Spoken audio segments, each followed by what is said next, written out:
Hey, what is up? Welcome back to the lovely journeys, team journeys that you've been watching. I still pulled over 115 viewers on my live streams. I deleted that one because I wanted to, and I can. That's the cool thing about owning your own channel. You can do whatever you want, when you want, and how you want. A lot of you guys don't really like this blacked out screen. I like it.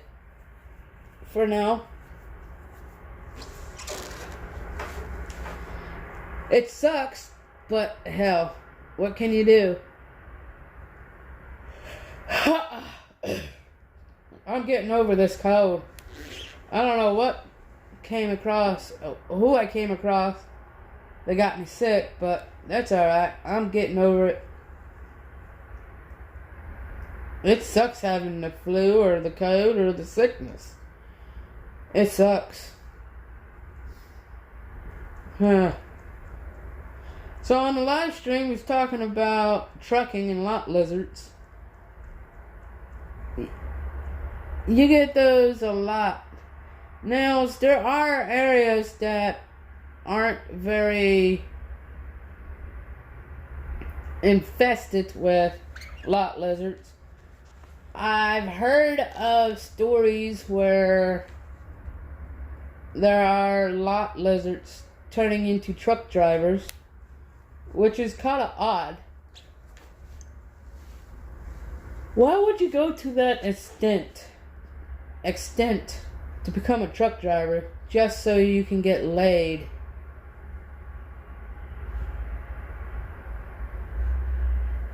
I don't get that. But there are true truck drivers that are females. My heart goes out to you guys. You guys are awesome. I kind of dig that there are female truck drivers. You know, other male truck drivers out there are kind of on the fence on that one.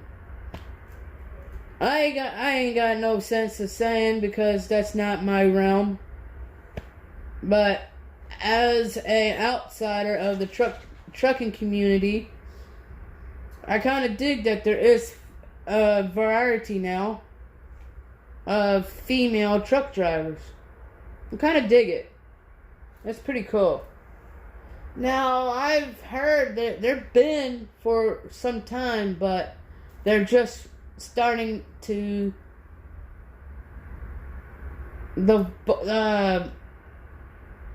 come to the light. You know, it was very rare to see a female truck driver at well, I don't go out of my way to look for a specific gender of a truck driver. Any truck driver that's willing to take me and my dog in the direction that I need to go, that's all fine and dandy with me. Yeah. Fine and dandy. I don't mind it. If it's a female or not. As long as you're nice to me, that's all I care about.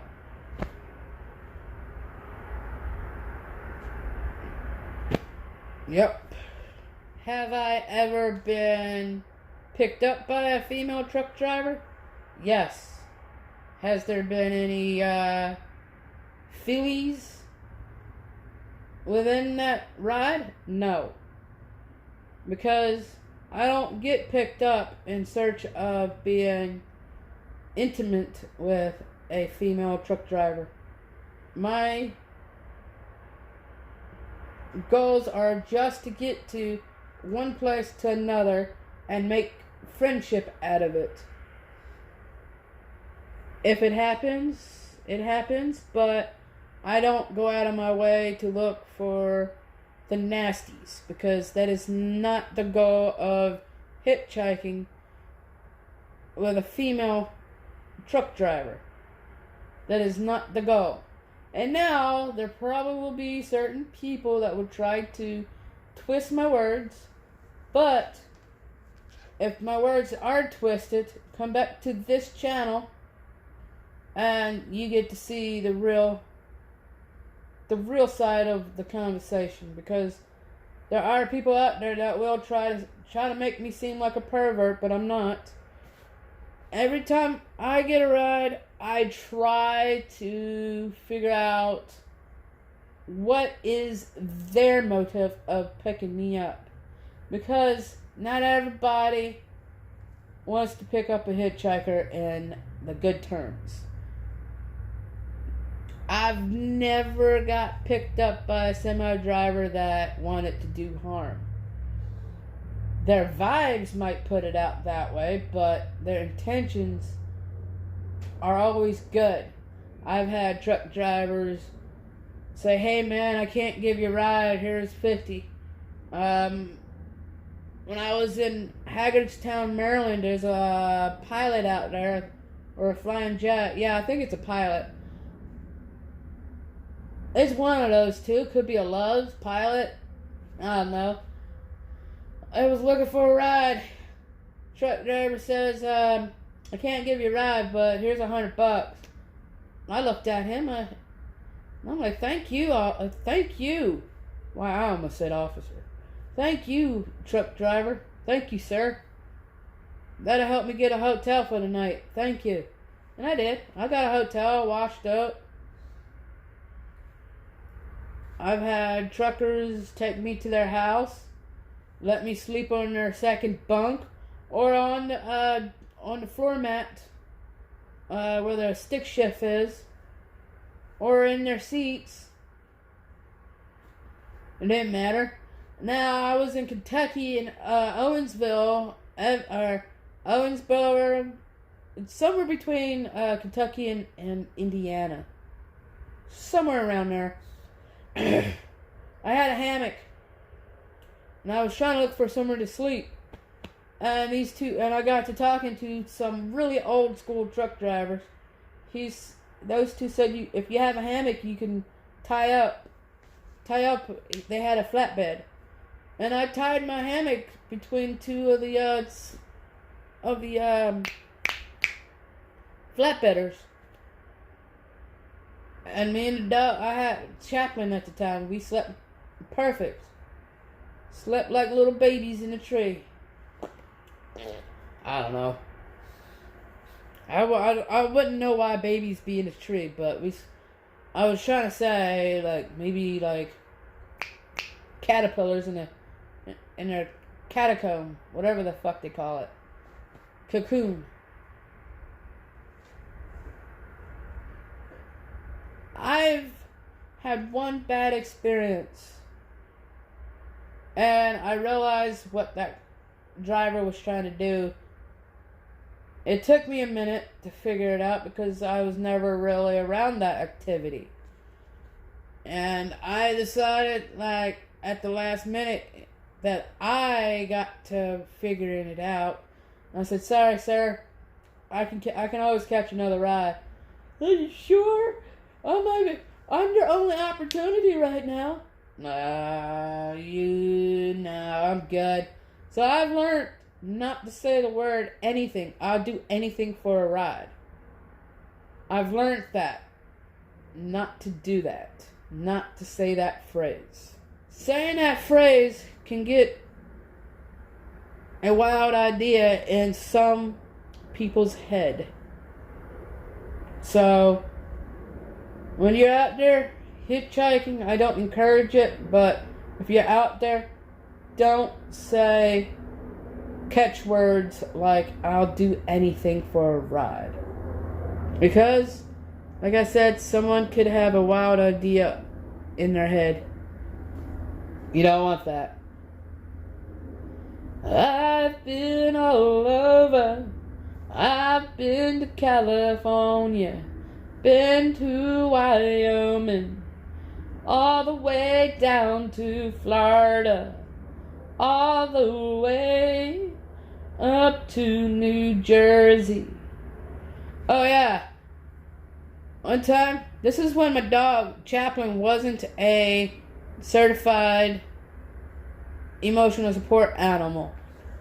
I got this dog carriage, this thing that, it was like a baby stroller. but it was for dogs.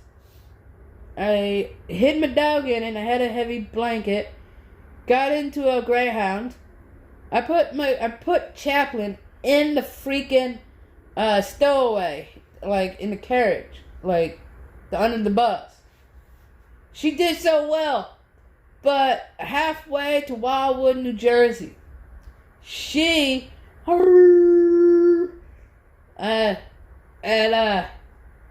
bus driver was like, "That's some weird noises down there." Some weird noises. It's like, yeah, I don't know what's going on down there. So we managed to get to the bus station. I grabbed my dog. She was still in the stroller. I grabbed my stuff with my dog in the stroller out of there. We started running. We started hauling ass. At the very last minute before I can even get out of the fucking terminal, the fucking dog decides to pop her head out, and this Hispanic guy, pedal, like kept saying, dog. I'm like, shut the fuck up.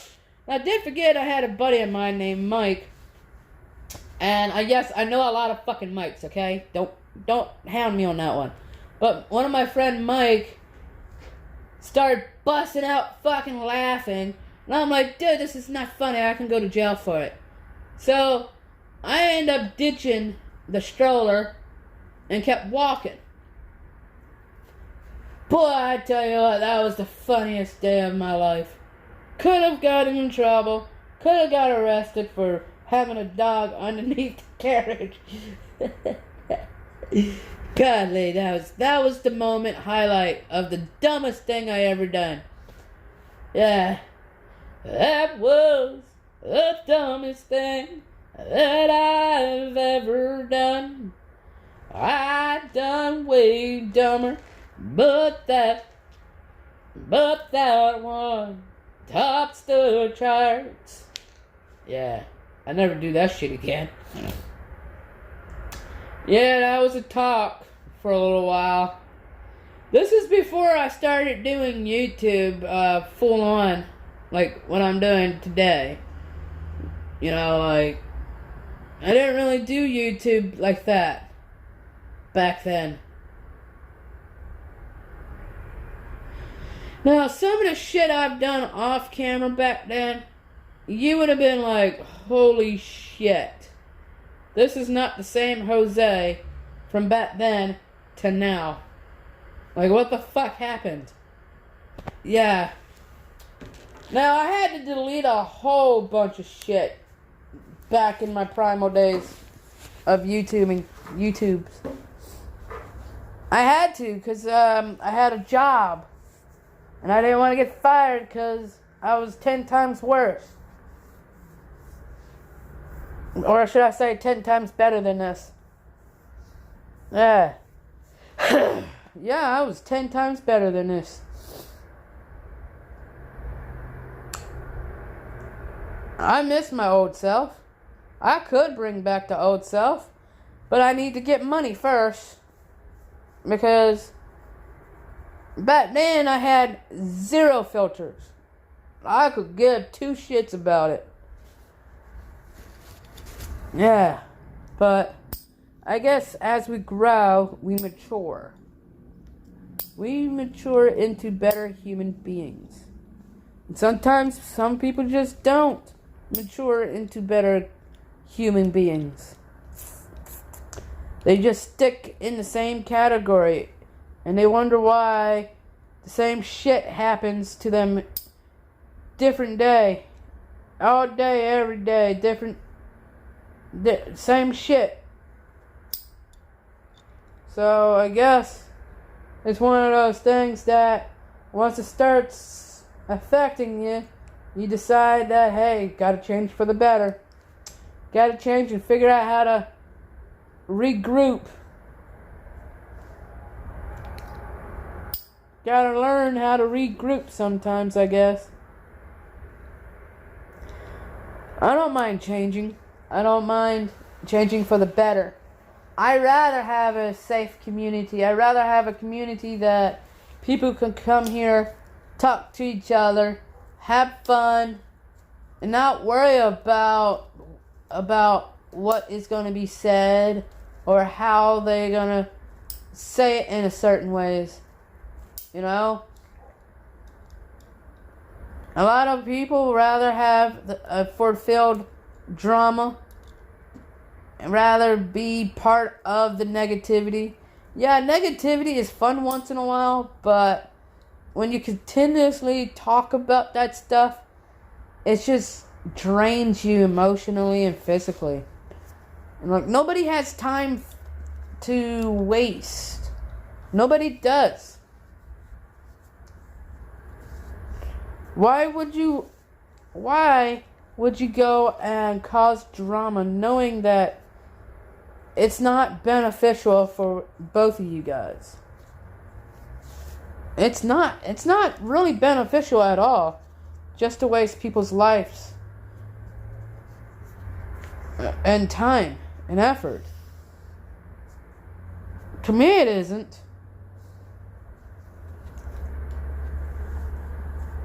I don't know. But the only thing that I care about right now is moving on. Being a better person. Not worrying about what the Joneses are doing. Oh, hell yeah, I just made a noose. Not a noose to hang, but like my dog likes to rip out of her collar. You know, some of these fucking collars they make for big dogs are not like sturdy like they used to be back in the day. Like fucking collars, man. The buckle broke.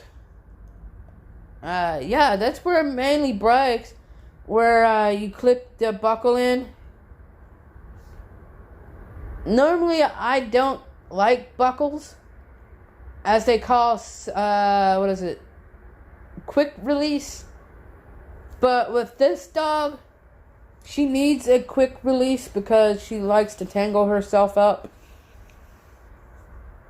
If it can be done, it will be done by her. Yeah. That's the only sucky thing is that what I found out is she does not like to be tied up. Or she's not really much of a tie up type dog. She'll stay in the backyard, but if given a chance, and if she realizes that she can get out of her confined area, she'll do it. She won't jump. She'll more likely go under. Like every time I go over a barrier, one of those metal barriers, guardrails, she'll go under it. She won't jump over it. I don't think she likes things rubbing up on her titties. Yeah. I'm sure she doesn't like anything rubbing up on her belly. Now, the other day, there was sticks and twigs and whatnot, like boxes. I was sitting on the side of a building with her, and somehow her tie-out got around some boxes, and it created a barrier. Well, there was a gap enough where she could literally, like, walk through it and not be affected. Well, I was talking to somebody on the phone, and she kept whining. I'm like, what the hell are you whining, dude? And I looked, and I see these three boxes, big enough to create a little barrier. And I'm like, dude, just walk in the middle of one of them.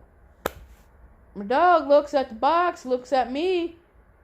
I'm like, dude, I'm not the fucking idiot that put the box there. So she knows about barrier. She knows not to go unless told to go. But she was the one that created the barrier. I didn't create shit. Yeah. But I guess my dog knows about barriers and not to cross them. Like, I didn't create the barrier. You did. That's your dumb fault. Yeah. Anyway, I'm going to let this segment finish out, and we'll go ahead and end it at the 5-minute mark. And we'll see you next time on this beautiful, lovely channel. Like I always say, run it like a hippie commune. Love, peace, and joy is the way to go. Now, if you have a little hatred in your heart, walk away and come back at a later time. My golden secrets to being joyful on these live streams or any content creating videos that I make is drink a whole bunch of coffee or a whole bunch of go-go juice of your likings that'll make you rambunctious and seem so happy if you're a content creator. That's what I do. I don't go and try to be Sourpuss Jose.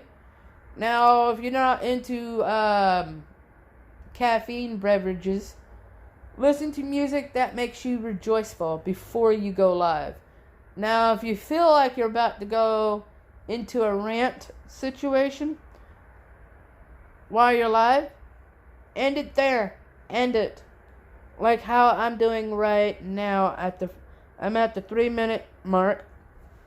But if you feel like you're killing yourself on these videos, that's when you pull the plug, say, yo folks, it was a pleasure meeting y'all, hanging out with y'all, because you are the one that sets the tone of your channel. Now, if you set your tone just right, people will stay longer and be happy. Always. Gotta figure out what you're doing wrong and how you're doing it. First, you gotta figure out what you're doing wrong and how you're doing it to be wrong. Main goals of channelism. I don't even think that's a word. But I made it a word. Yeah, I made it to being what it is. I love hanging out with you. You guys are fun. You guys are what make my channel. Love and peace. Love and peace. But anyway, we got to go. I got to figure out how far I'm going to go down this highway. I've been killing a lot of time, and I could care less about it. But anyway, I gotta go meet up with my dog that's outside the building. Yeah. Peace.